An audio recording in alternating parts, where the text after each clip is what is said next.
G'day, everyone. Listen, we've got some technical difficulties happening in the background here. I just want to know, give us a thumbs up, give us a shout out, let us know that, first of all, my microphone's working, we've got volume. So we'll wade our way through that one. And second of all, we're still waiting or having problems. Mick's having problems up there in Chinchilla with his internet, so he's trying to log in as we speak. So I still haven't got Mick on the feed yet. So we'll just keep going through. While I'm waiting on that, just want to make sure that I can hear people. Yep, we've got thumbs ups from everyone, so you must be able to hear me. So I'm going to give Mick about 10 minutes. He's frantically working in the background, trying to get on and having a bit of a chat with Mick. So I'm just going to chat away here for a little bit. And if we can't get him in the next 10 minutes or so, we're going to postpone the show until tomorrow night. So we'll go 7:30 tomorrow night if I can't get Mick on at the moment. So, I want to talk about anything you want to talk about, any questions you have for me, get them through. As long as they only just got the internet out there, it's probably how it looks. So, look, we'll I'll answer any questions. We'll just keep plodding away here and seeing whether Mick can log in at his end. So we'll just keep plodding away. Give us any questions so I can keep going and keep us entertained for tonight. I will still probably give away some prizes tonight, and we'll give away some more prizes tomorrow night as well. But I'm looking for questions, statements, or anything you can give. I'm trying to keep a level head here while we're having all these problems with waiting on. Hopefully, Mick will get on here in the next 10 minutes or so. So, a bit boring just talking to me, but I'll go through some housekeeping while I'm waiting for maybe a couple of questions to come in. Tonight or tomorrow night will be the last show for a little while. I've got a few road trips to do, and I've got to go up to the Clarence next weekend for fishing the Australian Open. We talked about that with Cameron Hall last weekend, so I'll be heading off to that Wednesday night, so I won't be able to do the show. Then I've got Galvo's Teams Fishing Australia comp at Mulwala, so that'll put me out for the next week. And then I think a week or two after that, I've got to shoot up to Queensland for the ABT double header. So I'm going to have about a month off for the show, and I'll come back with all the stuff that we're going to do later on in the year, which will hopefully include the ladies' prize boat. So we will do the Ellacraft Brand Ambassadors program again this year and give that a boat away to one of the ladies later on in the year. So that's going to be good. Let's have that old chestnut. Hey, see you on there, Grant. I had a question for you. But we'll keep going while I'm waiting for a few questions to come through. It's going to be a short show if Mick can't log in soon. So, and if you don't get any questions to me, to at least answer something for you. But I'll go through because we have got a heap of people on. G'day, Aaron, Mark, Luke, Aaron, Beatty, Paul, Glenn, Luke, Danny, Colin, Maddie, David.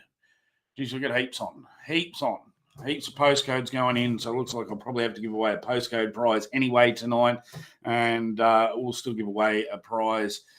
But we'll start with any questions that come through. What's the lowdown for the Clarence? Well, at this stage, as I said, I'll be leaving Wednesday night, travelling through. As I said last week on the show, I want to call into Moho Tackle on the way. Always worth a visit on the way through to the Clarence. I believe the fishing has been getting better. I obviously didn't get to a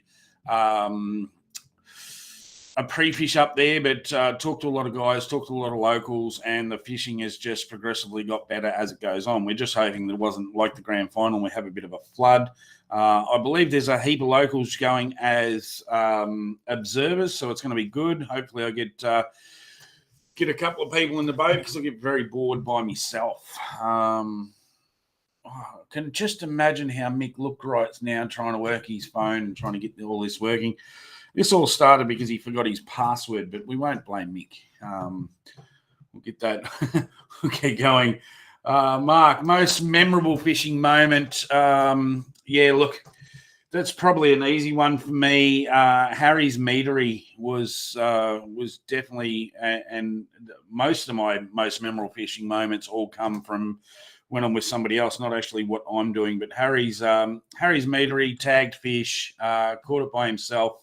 I was actually out in the boat fishing. I'd come back to around the corner to him yelling and screaming at each other. So yeah, that would be mine.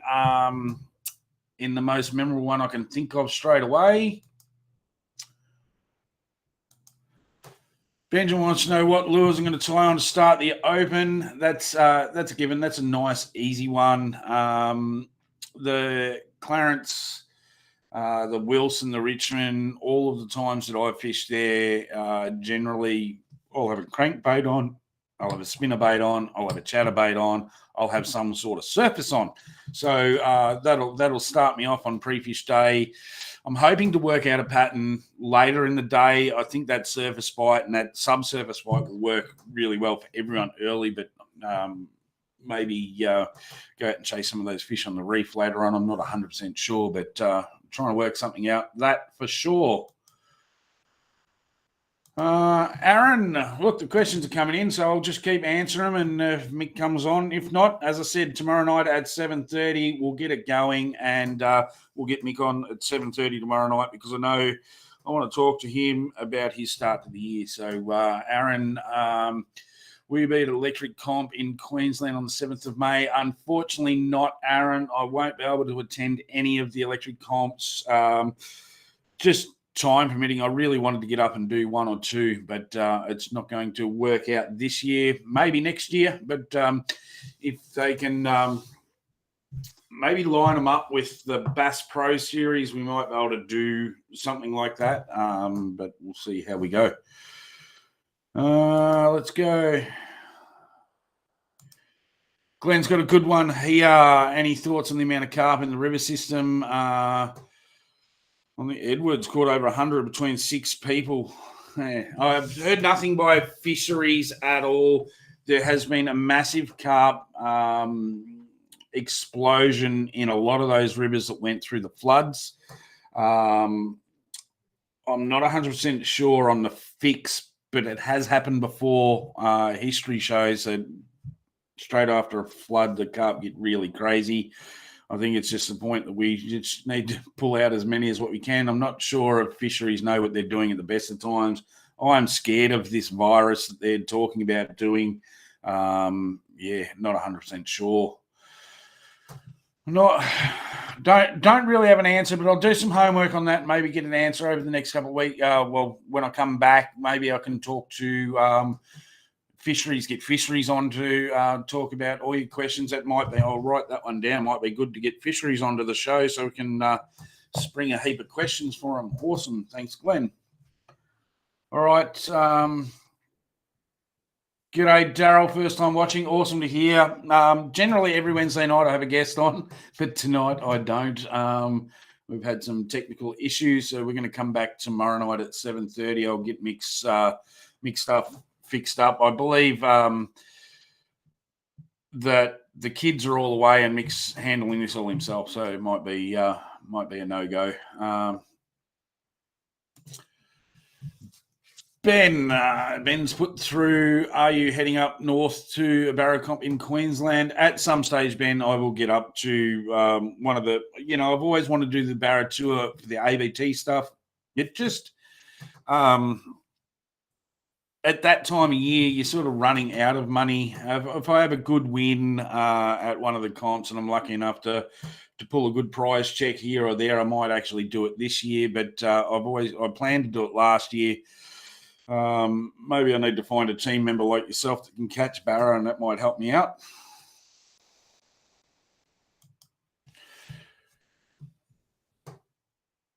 Christy, this is a great question. Am I looking forward to the team's comp? I look forward to this. Is a calendar event for me since the first one.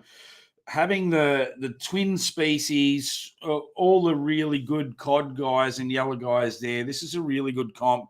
I've had a couple of good placings. I'd like to go that little bit further.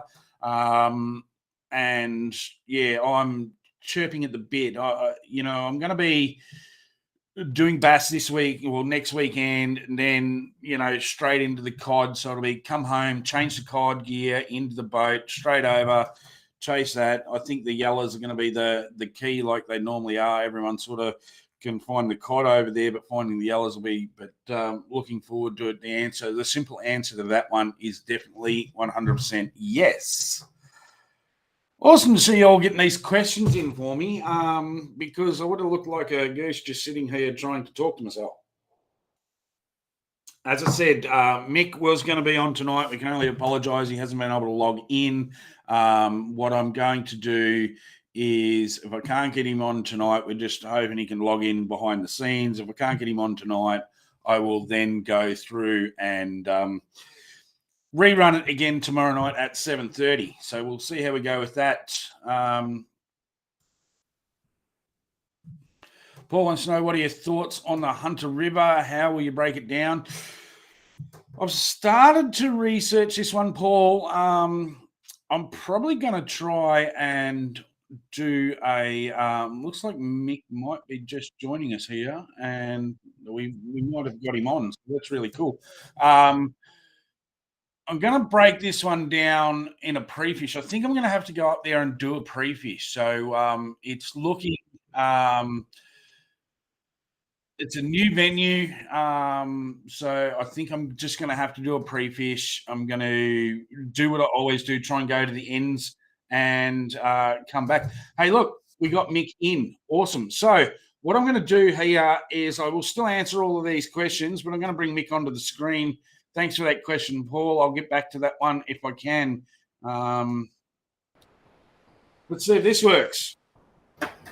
G'day. G'day. I can hear you. Yeah, I gotcha. I can hear you. I'm hoping everyone else can hear you as well. So I've just been sitting here blurting. I've got the guys all to ask me some questions just to fill in the time.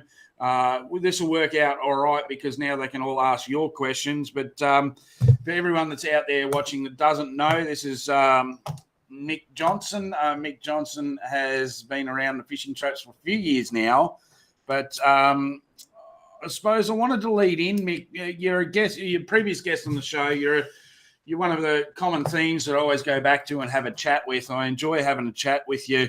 But I wanted to talk a little bit about your journey because I think it might have been even on the ABT Live, the last one, you talked to Morgo, and it sort of a few people said stuff like, Mick sort of, you got there really quick and you've done this turnaround really quick. But I think it's been a little bit longer than that. I can remember back at Boondooma sitting in the back of the shed talking with Grant.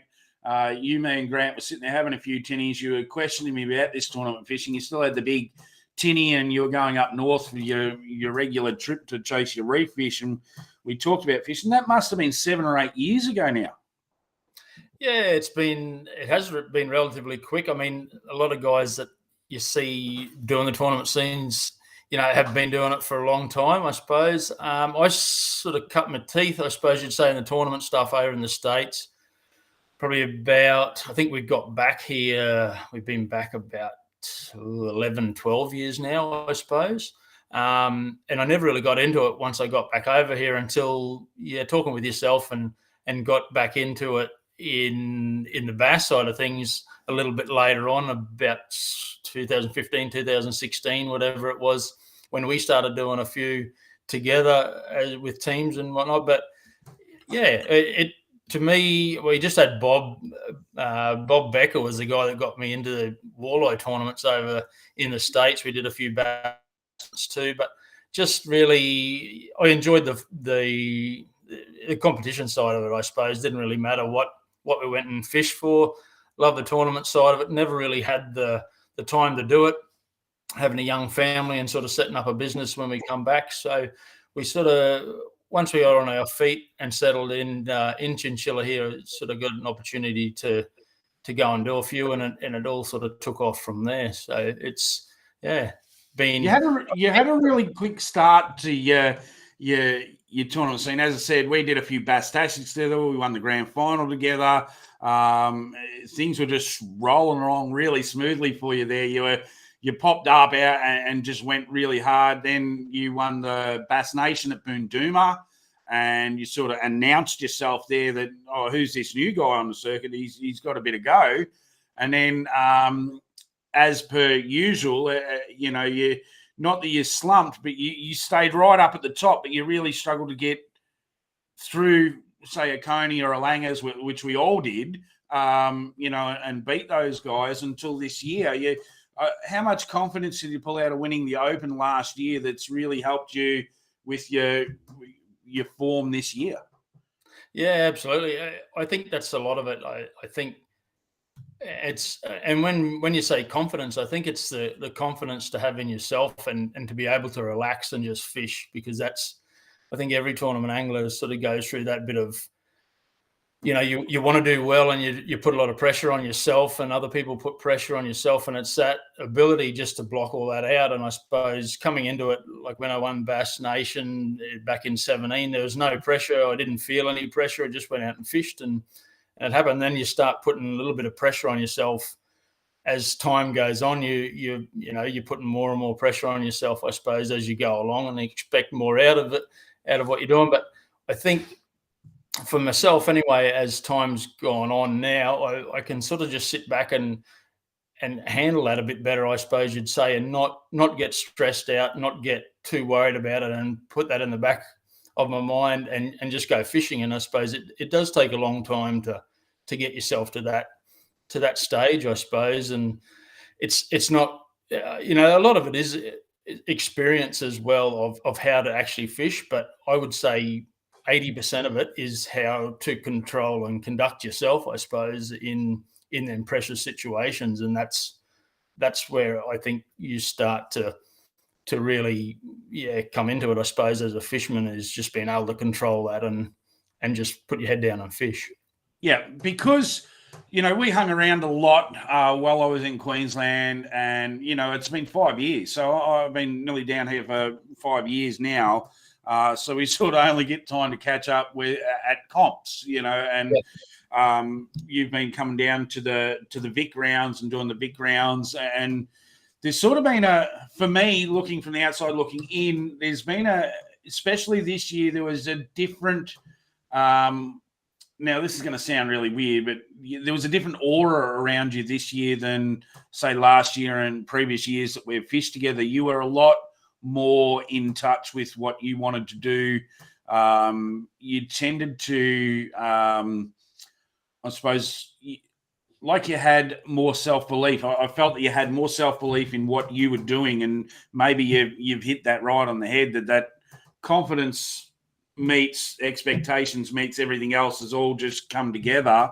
And, experience helps, but, having that little bit of confidence has got you to the stage where you're now leading AOY, and that's a tough gig to do when you've got guys like Langers and Coney and that are just so damn consistent. I mean, I know Coney, for instance, at Glen Maggie, had no fish when he come over and chatted with me, caught 5 donkeys and got himself back into 5th place or whatever it was, then gave his boat to Langers and spent the last 3 hours on the shoreline. That's hard to beat guys like that. Yeah, he was showing off a little bit there, I think. Yeah.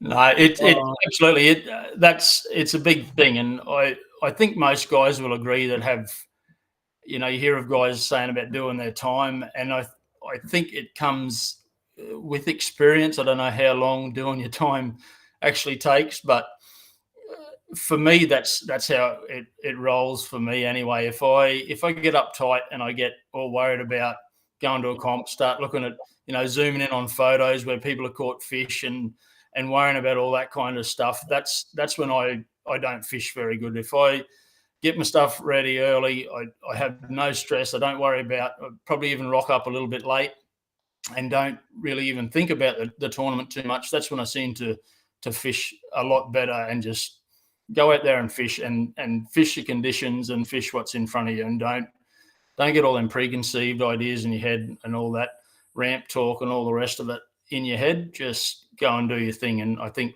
again, that's having the confidence to back yourself and to be able to do that is the difference that I've noticed. It is invaluable. And I mean, it doesn't matter who you are, I suppose. Well, you're up there now, so, you've got to stay at that top level, perform over the next few rounds, and, you're really competing for an AOY. But that confidence to have and not listen to that doc talk, that confidence to have within your own ability, it just doesn't happen overnight. There's as you said, it's a process of years of eliminating the stupid shit that goes on in the background and not getting frustrated with it. I look at you this year, I looked at Coney, I looked at Langers, and from a distance looking in, you never seem to get flustered or frustrated on the water with the little things. You don't let those little things get you down.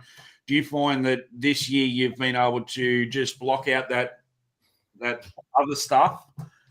Yeah, I used to go into a tournament thinking if you had a bad pre-fish, it was all over. You sort of get that in your head that, you hear or listen to other guys saying, oh, they've got these, and other fellas are on these fish and they've got big ones ready to go, and then they've got spot B and spot C. And it's just, I've learned to probably a bad pre-fish nowadays, or for me now, is probably better than a good pre-fish where you've gone out and you've got a whole heap. You go out and you have a really good day where you've thrown 10 different baits and you've caught fish on them 10 different baits. It hasn't really narrowed anything down for you at all.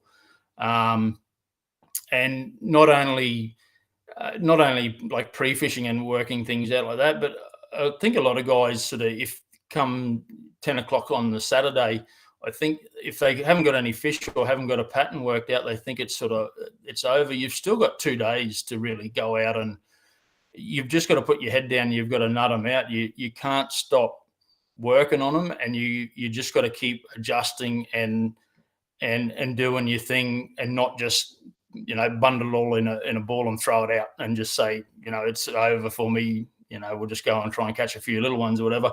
Every day is, you've got 8 hours out there on the water, or 7 hours, whatever it may be. You got a lot of time to go out and just do it day by day. It's not so much just whatever you got on pre-fish, that's what you're stuck with. Your whole day, as we know, can change from hour to hour. So you've just got to keep adjusting and try to keep ahead of them fish, and not be too worried about a pre-fish or what other people are saying. Just keep fishing and keep your head down. Yeah, for sure. I mean, Langers used to always say it's always the next cast that he's going to catch a fish. And, if you keep that in your head all of the time, I see so many people, I'll ask you this question, I suppose. So many people change lures a million times and do all this other stuff. What's sort of your process? If you're fishing, we'll say Somerset, we'll pick a dam Somerset, or we'll pick a dam that's not on the AVT circuit. We'll go Barumba. You're fishing Barumba. You had a struggle in the morning. How many times are you going to change lures to try and work out fish? Yeah, I mean, I'm a believer in. I know you got to have a confidence bait and sort of settle down with one, but if you're not catching fish, you can't flog a dead horse with 2 baits that you really like throwing. I mean, you've got to be smart enough to mix it up and try and catch fish where you go somewhere different and try and catch fish. It may be on another 10 different baits, that you've got to pull out of the rod locker and put them other 2 that were working the day before away and start throwing the others. But I won't just sit there and keep flogging away with 2 baits that I got bites with yesterday and then just not working today. Something has changed, and you've got to go find them. And whether you might keep fishing for the next 6 hours with 10 different baits, that may be what it's going to take to get a couple of bites. I mean, yeah. in most tournaments you only need 2 fish, maybe 5 fish. It's only 5 bites away. It's not. Everyone thinks that. Well, I think a lot of guys think that they need to be getting 20 bites a day. You just need to be getting a couple of bites every session, and the biggest thing is to work out the good bites. You don't want to sit there and catch 16 dinks. You just need to get 5 or 6 of the good bites. So, yeah, to answer your question, I will just keep searching. I suppose I might waste a lot of time doing it, but yeah, it's no good sitting there, because you start to lose faith in yourself. You start to lose faith in your baits and what you're throwing, and once that happens, it's time to go. You've got to move. Yeah. So just recently, you've sold the big boat. You've gone back to a medium. We'll call it a medium-sized boat. And how do you think it's going to affect your fishing going forward? You know, we both own the same boat. We both know that it was the best boat to go out in rough weather, and it was one of the quickest boats on the circuit. Especially in the Queensland dams and probably even Glenbourne, St Clair, you had no issue with, you know, wanting to go from one end of the dam to the other. Now you've stepped back a little bit. Are you going to change your fishing style, or are you still going to run and gun like you used to? No, I'll still be running around. Probably be doing about the same speed, hopefully, but it's just going to be rougher. How are you going to fit all the tackle out of that big boat into that little boat? Have you worked that process out yet? I'm gonna have to pull a tender behind me, I think, just with tackling it. Because I mean, for people who didn't know, that 21-foot boat had, you know, so much storage like in it. It was phenomenal. And not that you've gone back to a small boat, but the amount of extra storage in that boat was phenomenal. So, like the new boat that I've got's only 2 foot shorter or whatever it might be, but it'd have to be a foot narrower, and just the storage is phenomenal. I've had to cull a fair bit of gear and cut back. I don't have any extra storage, that's for sure. No, that's it. All right, we'll get your questions in. We're going to do the questions, but I'm going to call Harry out now to do the postcode prize. So I've got one question here while we're waiting for Harry to come out from inside to do the postcode prize. Luke Atkinson, yes, has said, "Hey Mick, what's your favourite lure to catch bass on?" Yeah, it's a good question, Luke. I've changed my attitude on this, and I think this is in the last couple of years has helped, I think. But I always talk with a handful of mates when we're traveling, and I've tried not to, Luke, to get myself a favourite lure at all. I think my way of thinking now, my favourite lure is what the fish's favourite is for the day. And in saying that, I like throwing a handful of lures and enjoy throwing them, but the other techniques that I don't like doing, I've made an attempt to get better at them, I suppose. Fly fishing being one of it. Anything like that I don't really like using. I know there's going to come a time that I need to use them, so I just go and practice them and try and get good at all of them. So I try not to have a favourite. I know everyone has a favourite style that they like to do, but you find yourself falling back into that trap really easy, especially if you are struggling and you want some confidence. You'll find yourself always going back to that one style that you like, but it's usually not what the fish are liking. So I try not to have one. I do miss spooning at Boondoomer. Yeah, some of them are more fun than others. But I haven't had a spoon bite since I left up there, so well, I'm still waiting for Harry to come out from inside. He's in there, and watches the show in there. There's an actual legitimate question from Matthew Langford. So I'm going to bring this up. The boys will be in there giving you a fair bit of shit stirring. He wants to know, have you got any superstitions or pre-game rituals? Oh, yeah, I do. I've got one tournament shirt that I've just given up on now. I'm not going to say what it is, but I've throwing them out because every time I wear them, I cannot catch fish on them. So I'm not usually Matthew, but them shirts just weren't doing it for me. So they're gone. So I'm taking they might have been the 2 Downs, 1 Destination shirts. No, no, they're all good. They're all good. No, they weren't them. All right, Mick, I'm going to just put you in the green room. Looks like Harry's come in. We'll do the postcode prize, and then I'll get you back on. Get your questions in while we're doing the postcode prize, so I can, get Mick back on for some questions. So I'm going to hide that one there. I'm just going to put you in the green room and bring Harry on, and I'll get you back in a second. We'll count you in before I get you back on. So if you want to go and grab a drink or whatever, just go and do that, mate. Cheers. All right. Harry, where? Oh, there it is. It's right behind me. Mitch, come in, mate. You all right? Come on. So Harry's best mate, Mitch, is staying over tonight. He's Harry's guest. So which one have you chosen? Chewin and Muxlow, 2429. All right. So Chewin Muxlow, postcode prize. I didn't announce what you've got, but in this pack here, what have we got in here? We've got a heap of bass gear. So we've got some little hard bodies, some plastics, some Arashi lures. It's all just bass gear in here. Some gulps in the back there.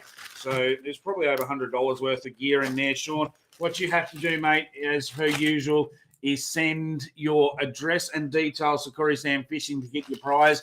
If you don't get it, we double it up next time we're on the show. So, Sean, that's you. What was that postcode? 2429? 2429. 29. Excellent. Thank you very much, Sean. Thank you, you two. We'll get you back out later on to do the random draws. Okay, cool. Yeah. Bye. All right. Excellent. Now, what have we got? Just going back earlier. There goes the hand. Making sure I got through all of the questions. I'll mix disappeared out of the room. Just quick ones. Mark, yes, I will be bringing the challenge stuff back when I can. It's just time consents at the moment and trying to save money to get to this double header in Queensland. We're just still going through, making sure I got what comps are. Daryl, what comps are held in Queensland? That would be lots. You've got the QFFTs, which is Queensland Freshwater Fishing Tournaments. They've got a Facebook page. Jump onto them. You've got ABT, all the ABTs, the Electric Series, the Barratua, the ABT Bass, and the ABT Brim. So check out the ABT website for that. There will be others in there, but yeah, there's heaps up there for you to look at. There he is. He's back, so I'm going to bring him back on. As I said, we're still waiting for a few questions to flick through. How'd you go to get out to the loo? Yep. All right, awesome. Grant's got a quick one here. He wants to know, give us a Condamine report, mate. How did you go after all that water coming through? Are they slaying the cod yet? There's a few cod being caught, mate. It's not a real lot. We went out over Easter weekend. Grant and I have had some really good sessions around Easter. I don't know what it is with Easter, but we got into some good yellers. No cod yet, letting a lot of water out of the weir. They're usually a bit harder to catch when it's flowing. So once they shut it up, it should fish good. Starting to cool off here, so it should be good. Once it does, once they do stop a fair bit of that water and it clears back up, it should be good fishing. So can you get I've been out to the weir with you once, and we mucked around a bit out there, but apart from the weir, like downstream of the weir, can you get like a small tinny and stuff in there, or is it all bank based? No, you can. It's more like holes, I suppose you'd say.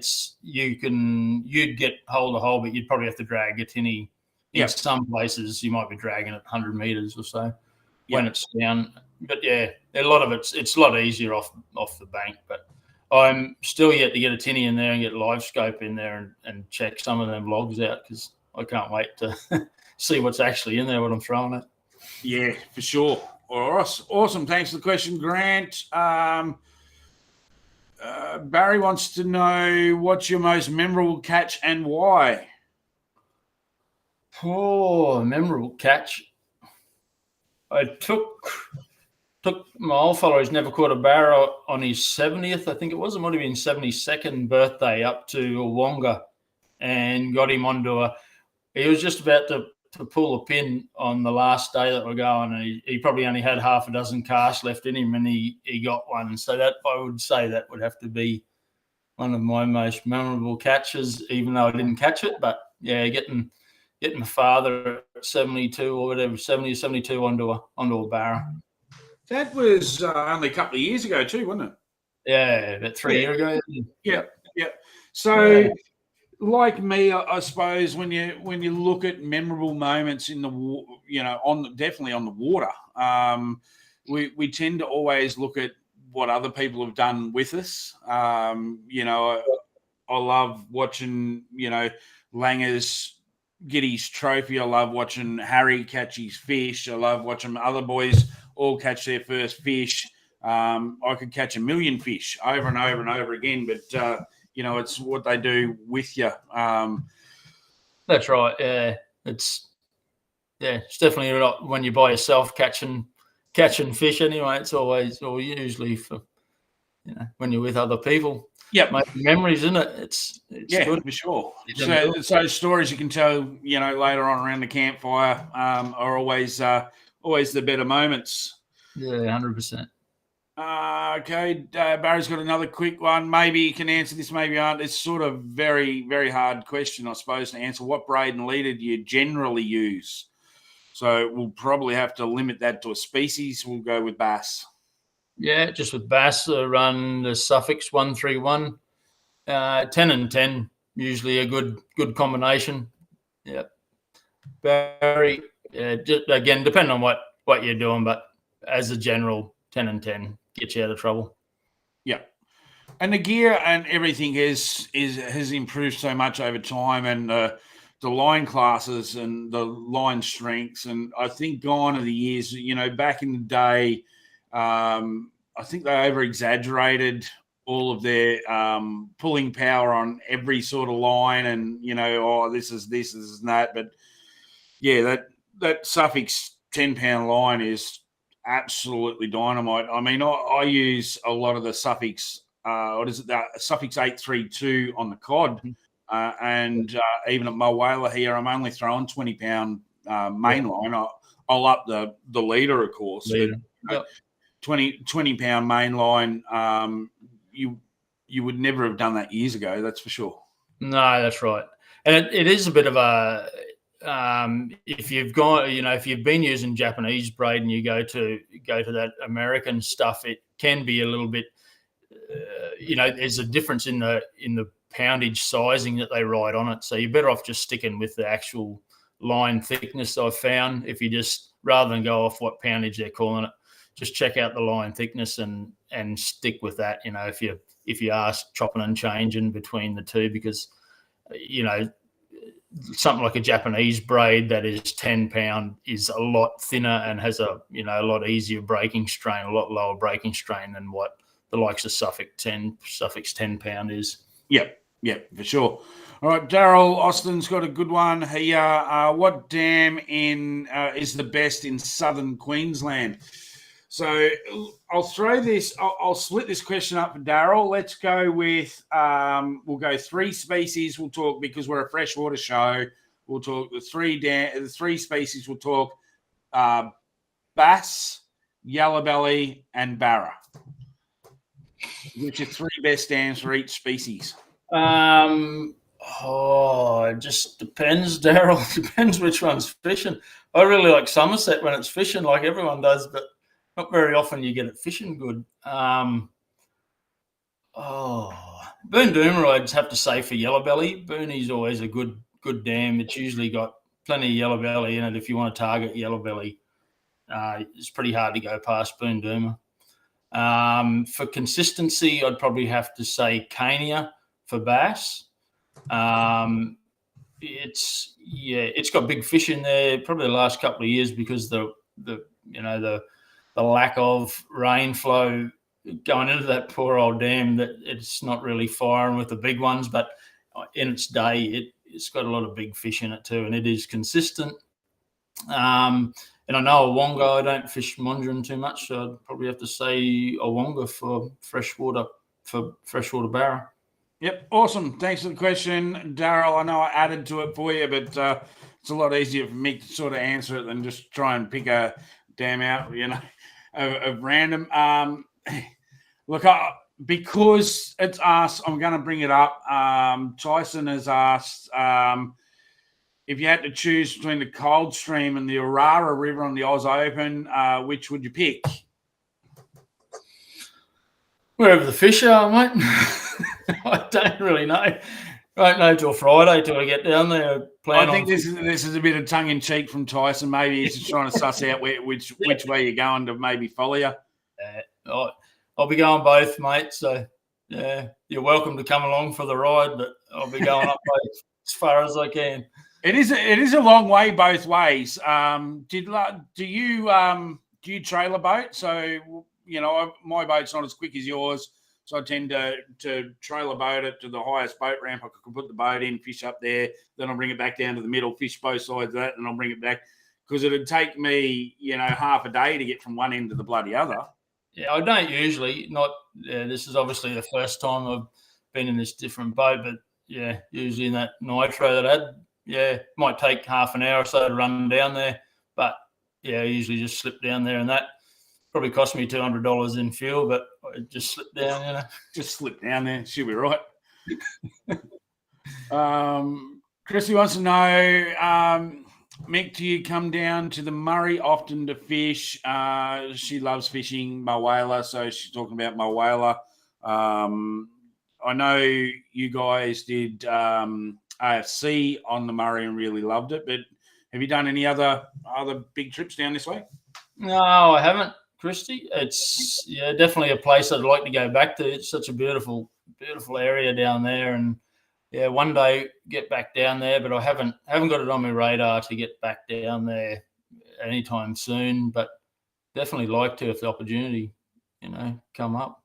I think we did sort of half-ass make a plan when we were talking on the two ways on the way back from Blue Rock and Glen Maggie. This year we went and did the trout fish before on the way down. We went and we fished some of the rivers through the trout streams and all that sort of stuff and had a bit of fun. And we said next year we might try and do a day at Moala or something to break your trip up where you can sort of, maybe spend a day at Moala on the way down through to Blue Rock, Glen Maggie if you got down to do them. So maybe you should look at that, get all the boys onto Moala and have a bit of a freak out, because I know Langers and I have fished there a couple of times now, and it would really blow you away to fish on I suppose it wouldn't blow you away because of your background in the States, but to have a really shallow dam, or most of the dam, shallow water, full of stumps, trees, and weed, where you've got to jack your motor up to get into most of it,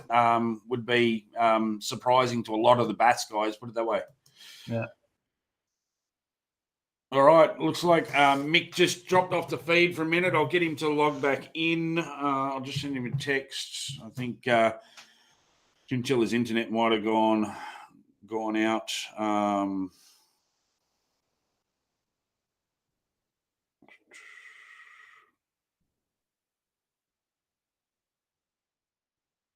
Either that or his battery's gone flat. All right, I'll keep going as we're going along. Wait for Mick to log back in. Let's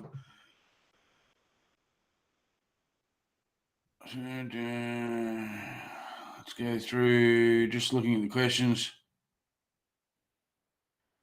All right, I'll keep going back. Go back to some questions. As I said, Mick's just dropped off the feed, so we'll wait for him to log back in. That could take 10 minutes, so it's been a good chat so far. We'll go back to Paul. So I was halfway through answering this before. What are your thoughts on the Hunter River and how to break it down? It'll be like any other venue, start at one end and slowly work your way to another. I think with the Hunter, it's going to be, for me personally, it won't be so much the catching the fish scenario. It will be more the navigation scenario because of not being there. I'm not sure on how far it is. Each time I've gone to the Clarence or the Wilson or the Richmond, you get to travel further and check out more stuff. So I think with the Hunter, it'll be the same looking at that scenario. So, yeah, thanks for that question, Paul. I've got him back on. That's awesome. He dropped out and we've picked him back up. So I'll bring him back on. You just disappeared there, mate. Battery go flat? No, I don't know. It just dropped out. Yeah. We'll keep going back to the questions because they keep whacking them through. I know we had a bit of a late start. Let's get back to where I was. Superstitions, we did that one. Catch my whaler, we did that one. Coney's in there. Obviously, we knew Coney and Langers had been there. He wants to know how's the gunnel on the new boat? Will it be raising to keep you in? Yeah, I'm planning to get one of them old fella handrails, the ones that fold down and you can pull them back up. Yep. Like they used to do on the old-fashioned bunks. You can pull them up. Yeah, just to lay down. You can just stand them back up. So, for those that don't know, Mick's had a couple of spills off the front of the boat, haven't you? Yeah, just a few. Yeah. So, in a legitimate question, have you changed shoes? Changed, anything to improve? Maybe put some sticky pads around the gunnels because you nearly broke your ribs on one of them. The last time I fell out of it was my own fault. Was chucking a bit of a hissy fit at the same time as a wake boat went past, so the two didn't go down too well, and it had been raining. So yeah. The hazards of tournament fishing. Yeah. Mark wants to know: are you willing to release the boat details? Yep. What's the new boat? And you've got it all sorted. So sold the Nitro probably about 2 months ago, and I've bought a 18'6" Triton. It's got a 200 V8 200 on it, and pretty much the same setup. Got all the Garmin gear, the live scope pole. 16 up the front, 2 12s at the helm. Yeah, so it's electrics wise, it's nearly identical to what you were running before. Correct. Yeah, so all that I've tried to keep it pretty much the same, so there's not too much change there. It's just a smaller, bit quicker boat, but yeah, it's definitely going to be rougher and less storage. Yep. So you're running one of your electric poles on the front? Correct. Yeah. Yep. And are you doing the same as Langers with the 2 live scopes? No, just not one. that flash. No, not that flash. I've got to pay for mine. Yeah, no, that's right. I've contemplated it 100 times. I can't justify the price, but I'm the same as you. Like if they gave me one, I'd be running it, but I'm not spending that money just to get 2 of them. Yeah. Let's go through. Here's another question. As I said, get your questions through. We've only got a few minutes left before we sort of cut the show off, do our last couple of giveaways, but I'll keep going until you stop asking questions, so to speak. Paul wants to know, talking about ASC, would you like to see it evolve to maybe the second part of this question, an ABT pathway again, to get the best of the best, or a pathway to a paid Bassmaster event? What's your thought? Yeah, Paul, I'd like to not so much like a pathway. I suppose it's I don't know. It depends on your point of view as far as who should be in it and what should be going. Like the AFC in the old days, obviously was the top guys getting a shot to fish in that. It's obviously sold now, and it is what it is. I mean, the guys do what they do, and the guys that are going to promote the show and be of best interest. Obviously some guys are really good fishermen, but may not be any good on camera at all. So there's not much use from their point of view of putting guys like that on camera. They might be able to catch a fish, but that might be the only words you get out of them is about their fish or whatever. They've got to try and make. They've got Dean on there. Well, sorry, Dean. Yeah, Dean. No, I think that be what it is. I mean, but I would like to see a pathway to Bassmaster. I think that would be pretty cool and give a lot of guys or everyone a bit of an incentive to do that if that's what they want to do. It would be good as an option. I know when Terry Allwood won one of the last ones there, I think it was a crack at going over there. I forget what the actual prize was, but he opted to take the money. And, if that was an option again, I think that would be, a good way of doing it. You could either do one or the other, but it certainly would be a bit of incentive for a lot of guys to certainly to get into it, because and I realise it's a big expense, and it's from their point of view it's putting it out there, I suppose, and it just depends from them who wants to go over. And there's a lot of talk, especially lately, about how everything's run and how different tournaments are run, but I think it's the guy's decision, whoever's running the event. And I think we've seen over the last couple of years where guys tend to deviate and they try to get too much information from anglers, and it usually ends up going down the gurgler. I think if they stick with what they're doing and stick to their guns and make the tournament, I mean, people that are going to fish tournaments are going to fish them no matter what the prizes are. If that makes sense to you, I think that they just need to. It's more appealing to me anyway as an angler to know that these guys know their stuff and exactly where we're going, and not wishy-washy. Do you want to do this or do you want to do that? It's not about that. It's lay the rules down. This is what we're doing. Right. We all know where we're going. This is what we're going to go fish. So if that's what it is, if it's a boat at the end of it, then that's what we're fishing for. Yeah, for sure. I think this argument comes up a lot, and it's come up on this show a lot. And I suppose, sometimes you let things flow through or bowl through to the keeper and stuff like that. But I think people need to definitely realise that AFC and ABT are now different entities. Back in the day when there was a flow through, ABT was running AFC, so it all flowed through together.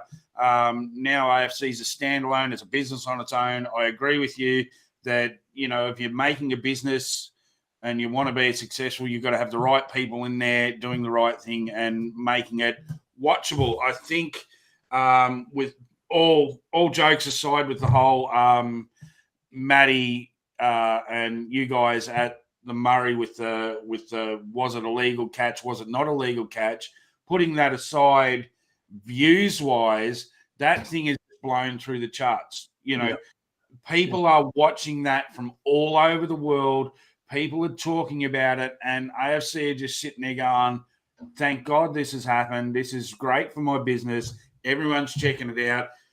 Sometimes negative press can be good press as well, so it doesn't really matter. But that was awesome for it, and I can see why they wanted to put that in, right or whatever. That just made the whole show, and it is a production, and it always has been. It is a production. It's about showing enjoyment, showing all the rest of this thing behind the scenes. So it's a fishing show, and at the end of the day, isn't it? That's right. And it's not just all about going out and, like you say, there's a lot of that behind the scenes stuff and stuff like that. You couldn't have scripted it any better. I mean, that's just the way that fishing goes, I suppose, with little things like that do happen. And that's how they make a show. No, and that's it. It is a show. For a pathway to a paid Bassmaster event, I'm with you. I've seen the likes of Terry that didn't want to do it because he had to pay for his family. He wanted the free ride for everything. Whereas I think that part of your second part of what you said about the tournament directors that just stick to their guns and do what they're doing, that's the prize. It's for one person to go over. That's it. So I think the whole I love it. Like as another bonus, I would, and I always said this with the Bass Nation scenario, it should have gone to the AOY, not the grand final winner, all the way along. I think the AOY is the more deserved person to go over there, and it would be a cool thing to see. But it all comes down to finances again. So, who's paying for it? Are we paying for it out of the entry fees? Or is it, coming out of sponsorship? Is there a company out there that wants to sponsor somebody? Other than Carl going over there, and I see Tommy Woods over there at the moment, going to have a crack and see what it's all about. It's another pathway. I like the idea. I'd prefer to have the trip to the States to do that than actually have the boat prize for that scenario. But, it comes down to, I'm sponsored by Bluefin. They sponsor ABT. That's what the prize is. So that's what we're fishing for. Yeah. And I think, like, I can see it from the tournament director's side of things. They, obviously of the mindset that we'll just go sell a boat and use the money and go over there and do it, And I think back in the Bass Nation days of, having it set up, having all the contacts over there, that's what I think is appealing, because it's a little bit daunting, I think, for everyone over here of going over there to something that we don't know, fishing for fish we don't know. Having someone who's a contact over there, a boat over there like Bass Nation used to have, and some hardy contacts over there, and you knew exactly what was going on and everything was organised for you. I think that's, but I can see it from both ways, I suppose, and it's just, you certainly can, anyone can have a crack like Tommy's doing, and obviously like Carl's done. It's a big step, and I wish all the best to both of them. It's a big jump. Oh, look, I've really, really enjoyed, Carl's journey the whole way through. But this year with the cameraman doing the YouTube videos, it's gotten me. I'm too old to want to go to the States and do that sort of thing, but it's got me thinking about different stuff, and especially through the ambassadors program and what they're doing, the next generation of fishermen. I'd love to see some more Australians go over there and try and do it and have a crack at it. Financially, how they do it, I've got no idea. Maybe if I win lotto, I'll send somebody over. But, it's really got me motivated watching Carl's videos. I'm watching Gussie's videos. I'm watching Gerald Swindle's videos. They've all got Karen. They're all doing interviews. They're all doing, and it really shows a lot more behind the scenes than what we've ever had, I think, in any situation. Yeah, for sure. And it just, it's good and inspiring, I suppose. And that's, it definitely would be an advantage to have that option there, like I say, but long as it was set up on the other end, I suppose. And just gives you a bit of something to, something to work towards, somewhere to go. Yep, for sure. I'm going to call Harry out. We'll do another prize giveaway because, as I said, this year we've got the random draw. So everyone that's put a question in throughout the night goes into the random draw. You might see the little glass jar down beside Mick. We can get everyone that's put something in will win a prize tonight. So get your questions in. We're probably going to go for about another 10, 15 minutes, and that'll take us up to our hour because Mick was a little bit late on the start line tonight. But that's all good. We got him in. So I'll just get another question here. Russell says, G'day. G'day, Russell. What have we got? Oh, Russ Nellen. Hey, Russ. Yeah. Kev's got one here. Playing with outboards, knowing that you're an outboard guy, what's the most common mistakes boat owners make in maintaining their boats and motors? Not maintaining them. Not maintaining them. It's probably lack of use. Glory do the wiring. Yeah. No, it wasn't too bad, actually. I was expecting worse when I bought that. I would say just people probably not using them enough. Kev, that's what you see. Most impellers and all that, especially freshwater boats, it's not like they're in salt water getting, picking up a lot of sand and people beaching them out here. lot of these boats that are doing freshwater impoundments and stuff, the impeller's gone brittle before they ever get to wear out or wear down. So, yeah, tell your wives and your husbands that you need to use your boats more. I suppose that would help a lot. Yep, for sure. But All right. And I suppose another big thing is fishing line. Everyone, a reminder, I suppose, not to throw your fishing line overboard, because I would say 90% of the outboards we get in have got some form of line wrapped around the prop and chewing in the bottom seal. So, yep. And those seals are kind of important, and there's something that you don't really check in between services if you get regular servicing done. All right. Aaron wants to know, what's your best family-friendly fishing spot in southeast Queensland? Oh dear, family-friendly. Mate, you really need to pick your times. Like at the moment where we've just gone out of heat into this cold, this transition period, it's probably not a real good time to be trying to bang on, lots of fish with your family. I would say once this weather stabilizes and gets cold, you get all these bass in particular schooling up out on the flats. They can be a lot of fun. Probably in another month or so when they really start to school up and you can see big numbers of them on your sounders. That to me is pretty good fun, as much as I don't like ice jigs, but you can, start throwing them things around, or blades and stuff like that where, you're not casting them and getting everyone tangled up. You can drop them straight over the edge of the boat, in 20, 30 foot of water, whatever they might be sitting in, and have a bit of fun with them. Yep, for sure. Awesome. Thanks for that question, Aaron. Just checking that Harry's coming out. I'll just give him a call again. He's probably in there playing with Mitch. Morgo's on. What's Morgo's question? Hey, Mick, how do I catch the southeast Queensland barra that don't want to bite? Your secret lure, please. It's about, 30 foot long. It's got a knot about that far apart, Morgo, about that far. You can just stretch it out wherever you want and just let them swim into it, mate. When them things don't want to bite, they're not going to bite. They're not going to bite, no, that's for sure. Morgo's got it down pat. He's got it down pat with his jerk baits and his live scope. Oh, great. Isn't it insane? Yeah. I did have a conversation with Morgo at the Vic rounds.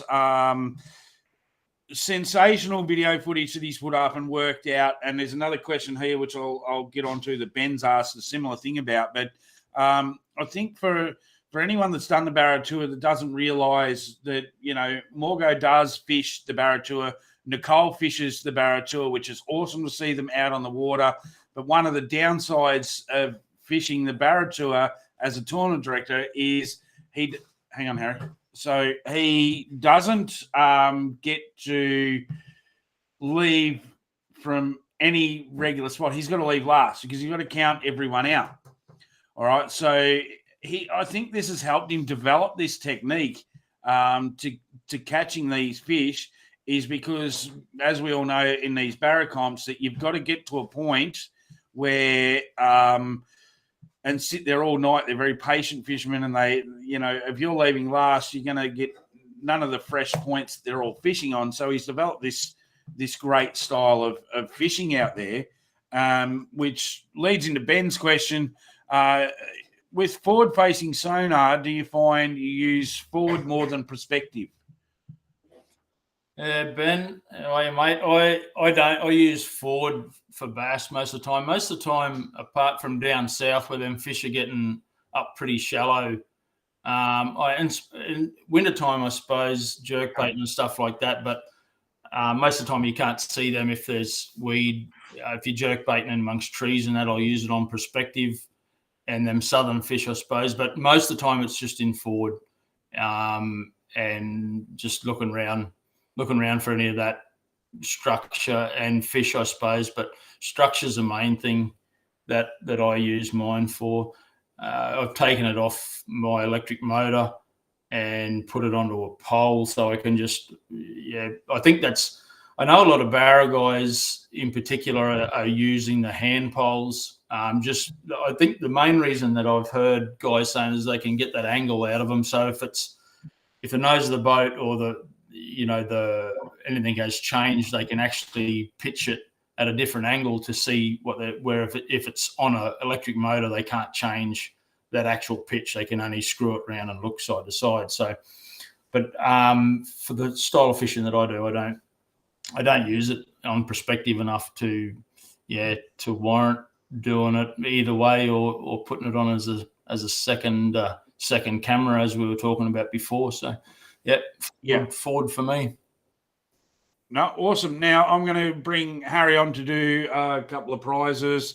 I believe you've got a few prizes there to give away. We'll give away right at the end of the show. I'll do my prize next. So I'm just going to put you in the green room while I grab Harry out, and we'll do his prize. He loves to give his prize away, and then I'll bring you back. We'll finish off the last few questions, and then we'll give away your prizes. Cool. All right, I'll talk to you in a minute. Oh, gee. All right, stand up. And there he is. You're lucky I didn't fart. All right. So he's been hiding down there for a while. Harry, we've got this giveaway here to give away. It's a random draw. It comes from the right. Do you remember how to do it? I just press the button there. So I get this on there, and I'm pretty sure all you got to do is press that button, and it'll bring up the winner. Paul Langley. Paul Langley is the winner of this prize pack here. Remember which one? So this week we nearly mixed them up and sent the wrong ones out. So this is Paul Langley's prize pack, and that one's Sean's. All right. So all right, you got anything to say to everyone? I love you all, but not in a romantic way. Love you all, but not in a romantic way. Awesome. Thanks, mate. You can go and finish playing inside, and I'll finish the show off. Cool. All right. Do you want to make me a Milo, please? Why not? Thanks. All right. I'll bring Mick back on. All right. There he is, Harry, again. He loves coming on for his little spits and spurts, I can tell you. But you were answering that serious question before, and you're sitting right down there. I was so tempted just to lay a big fart down on him. Couldn't do it. Oh, dear. All right, we've got a couple more questions here. Grant wants to, I've seen that you picked up a clear glass before. Is that gin, or are you actually just drinking water? Just water. On the health kick still? It's a school day, so yeah, just water. Yeah, school day. Yeah. Daryl, obviously up from your area, so great to hear someone who is in the same area as myself. So I don't know if you know who Daryl is. He might be from Wodonga. So let's go. Just going back through the questions. You got anything you want to shout out to anyone, or do your little spiel to some of your sponsors or whatnot? You want to give them a shout out? Well, I'll give a shout out to Rapala, the boys at Rapala. I've started up with them this year, so great group of guys. I can't. We all know Tim Morgan. He's the character that he is, and he's such a great guy to get along with. So I've been. We sort of planned this or talked about it at the start of last year. It was on the way back from Glen Maggie and Blue Rock last year. So. And then we got it all kicked off and rolling this year. So, yeah, it's been really good. I'm trying to get the boat done up with the stuff, with the Rapala stuff and the 13 fishing and all that. And the guys have just been more than welcome and, just been very, very forthcoming with all the gear and not only that, just the camaraderie that comes with them guys. And looking forward to the Open, actually, because I believe most of the boys, or Tim and Mick Horn, are going to be down there. So it's going to be good to catch up with them and talk a bit of crap with the boys. There'll be a fair bit of that, no doubt, down there. But look, if you're in a room with, you reckon Steve Morgan can talk? Well, Timmy, I think, would talk Steve backwards. So, and probably got Steve gets the bad rap because he is a tournament director, where Tim can get away with whatever he freaking wants to say. Yeah. So he's got no off switch, that's for sure. Yeah, look, great bunch of guys. Obviously, great supporters of the comps. They are the major supporter of the Oz Open in a couple of weeks' time. I have been eagerly watching because it's the first time ever in my life that I was organised enough to pay every entry at the start of the year. And I paid all of my ABT entries at the start of the year. And I've been watching the entries for the Oz Open because it's made me pick of the bunch. I love going to the rivers. And, the entries are really slow and they were coming in, and then there was, sitting around that 20 for ages. And then all of a sudden there was like all the Rapala boys joined in, they were right in the middle there. As you said, Morgo, yourself, Mick Horn, Langers, all just went in a row. And then all of a sudden, boom, I think we're at the 33 or 34. Right. On the list. So it's going to be a really good field and some cracking anglers. I see previous guests a couple of weeks ago. The Dial boys will put their stuff in. Braden's put his name in. It's going on this week. So yeah, like all the good guys are going to be there. I'm really looking forward to this one. Yeah, it's going to be some good competition there. It's going to be good. Yep, and from all reports, from talking through Messenger with a few of the locals up there as well, that the locals have got on and really supported this. And there's going to be a heap of them going out and doing the work, what do they call it, the observer stuff. So we're going to have a heap of observers in the boats as well. They'll be able to take video footage from Morgo, so we'll get his footage of his captures and all that sort of thing as well. So it's looking really cool. Yeah, it should be good. Sean's got a good question. Let's go with this. We've asked it the last 3 weeks in a row on the show. Who's your pick for the Oz Open, Mick? Chris Hickson. Ooh, I said that last week. Yep. Can't go past a river rat. Yeah, going to be hard to beat. I think he's had a bit of time off. He's going to be pretty hungry, I think. Yeah, he has been away from it as well. So, it's probably a good thing sometimes to have a bit of a rest and get that. Yeah. Yeah, for sure.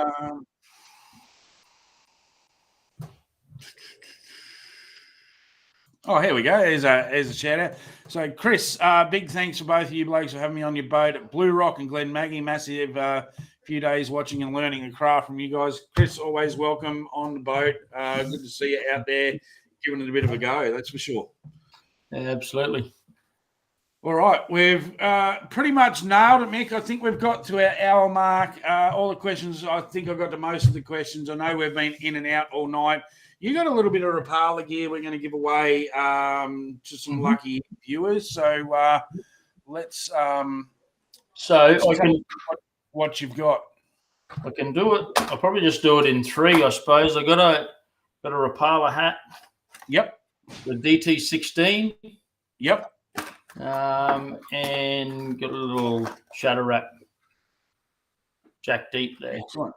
So you want to do these as 3 separate ones? Well, I got them. I'll do them as one. Then I've got a few other little prizes here. All right. So do you want me to press the random clicker and get a random winner? Yep. Let's do that. Right. Yeah. So what have we got for him again? So we got the hat, Rapala hat, the Fat Jack. Yep. Jack Deep and the DT16.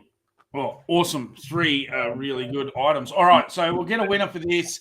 As I said, the winner, you have to contact me through Corey Sam Fishing, give me your address so we can get these things posted out to you directly.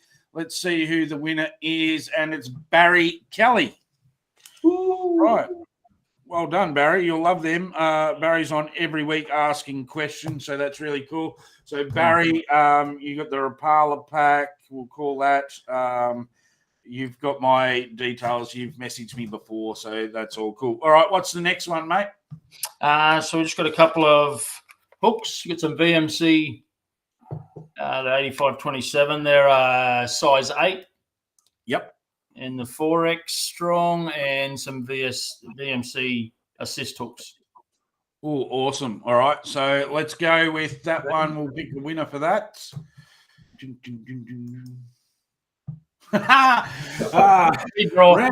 Redraw. We're calling a redraw straight on that. We'll go for that one. Paul McHugh has won that one. Hey, you got on your phone. Excellent, Paul. I know he got on late, so he should still be on there. Paul, can you send me your details so I can get them posted out to you as well? All right. I told you it was a random draw. We wouldn't have given it to Mitch any other way. That is random. Then we got a Storm.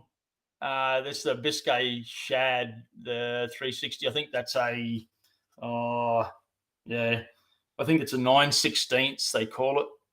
Yep. They are really, really cool for that. What I was just talking to Mick when he sent me the photos of them earlier. I would be using them in that sugarcane grass and stuff like that at the Clarence for sure. So, yeah. All right, let's find out who's won this one. Oh, I've just stuffed it. I pressed the wrong button. We've had a good night on the technical issue. No. We'll have to give it to Coney. We won't give it to Coney. I'll pick somebody out random. Just go back through.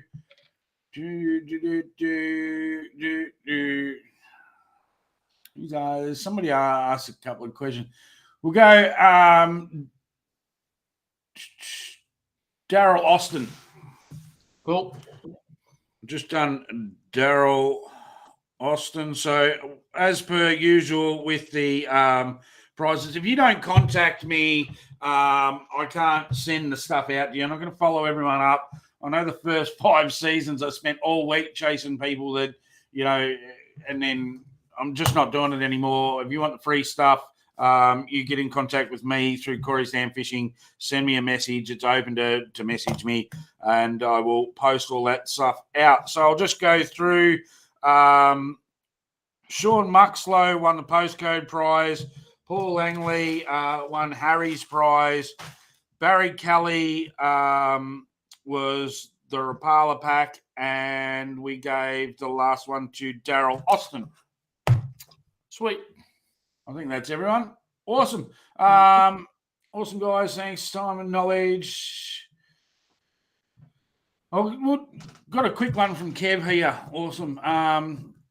Kev, because you were 13 fishing, the 13 fishing spinning reel I seen on your boat at the big grounds, was that one of the new 13 fishing spinning reels? Because have they released them yet? No, they haven't released them yet, but I believe they're going to release them after, I believe. So I think it's excellent. Yeah. Yep. So far. Awesome. So you've had them in your hands, you've had to play with them? Yeah. Yep. Yeah. Yep. Been going good. Everyone will be able to suss them out. I believe it's after that they're coming out. So yeah, you'll have to look out. Look, we all know what their baitcaster reels are like. Insane quality, insane builds all the way through. So from their base model up, their technology that they put into stuff. So I can't see that their spin reels wouldn't be just as good either. Yep. Sure. All right, Mick, stay on the air. I'm going to close this off. Everyone's already getting on there. They're preempting us, telling us thanks, good night, fucking rah, rah, rah. So we'll let them all do their comments. I'm going to cut the feed off. I'll talk to you off air, Mick. But thanks for coming on again. Wish you all the best this year. Really hope, no offense to anyone else, really hope you can take that AOY title to get your first one underway. You've got a good start, but a lot of work to do. We know that. Good luck in the Oz Open. I'll catch up with beer at the Oz Open. Thanks, everyone. Thank you.